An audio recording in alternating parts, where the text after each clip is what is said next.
Okay, guys, this is Bo. There's a construction crew here in the house, so you may hear noises, hammer and people talking and stuff, people coming in and out. So I apologize if that may distract you, but yeah, we have here the DC style guide. This book was originally solicited with the title 1982 DC Style Guide. To me, indicates that there's more in the future, like 1984 or 1985. But as far as I know, they changed the title to just DC Style Guide. You do not get a dust jacket. Instead, you get this OB strip, and this OB strip doesn't really protect the book at all. It's only to tell you what is in the book and how much the book costs, which retails for $95, which you can just round up to $100, and then it has the first print and the date and stuff like that. Now, the first print and date 2024 may actually be a little deceiving because we actually didn't get this book until like Christmas, technically Christmas 2024, but if you bought it through a retailer, you probably didn't get it till 2025. So you probably didn't get this in the comic book store until January or February. I've heard of some people who didn't get it until February. Anyway, so with that out of the way, if you were interested in buying this book, you probably own it already. So there's really no need for me to sell you on this book.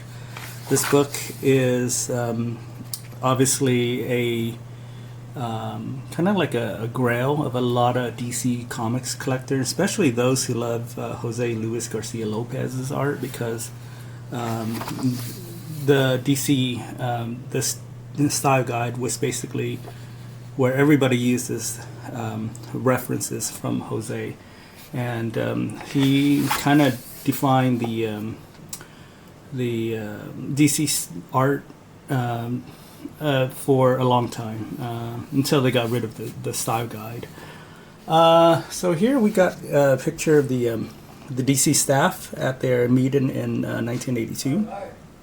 Joe Orlando, Jeanette Kahn, Bill Sardoff, Dick Giotti, Paul Levitz, and Mary Moyes Yedlin.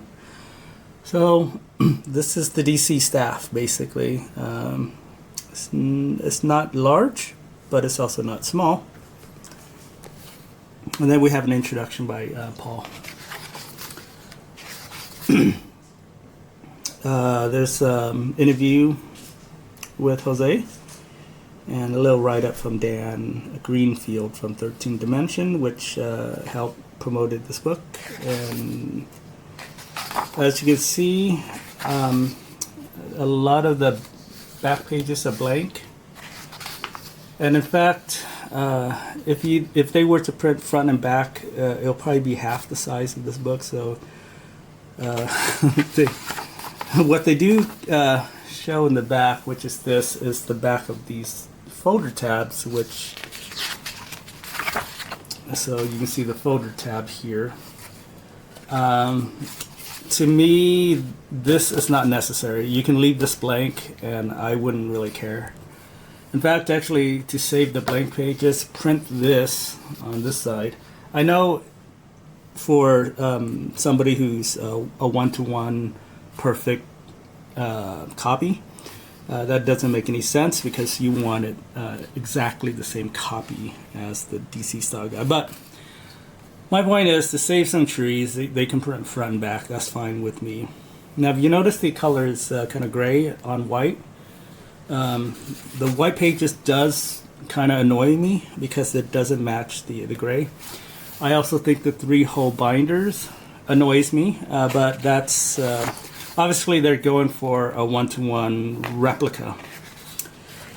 So the problem is, because it's a replica of their copy, so whatever copy that they had might not be in perfect condition. There might be some smudges, which we'll touch on a little later, but basically whatever they had, their version of the book, which they're reprinting here, is gonna show their imperfections. So you're gonna get basically their copy.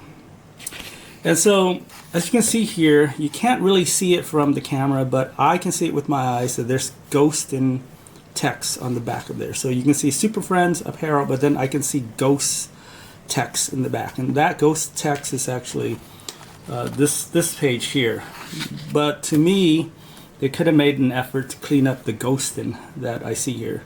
Maybe digitally removed it or something. I'm not a purist when it comes to printing a book to make it readable and less annoying for me, because the ghosting really annoyed me. I'm saying annoyed a lot, but one of those things where I feel like I'm not getting a clean copy of this book.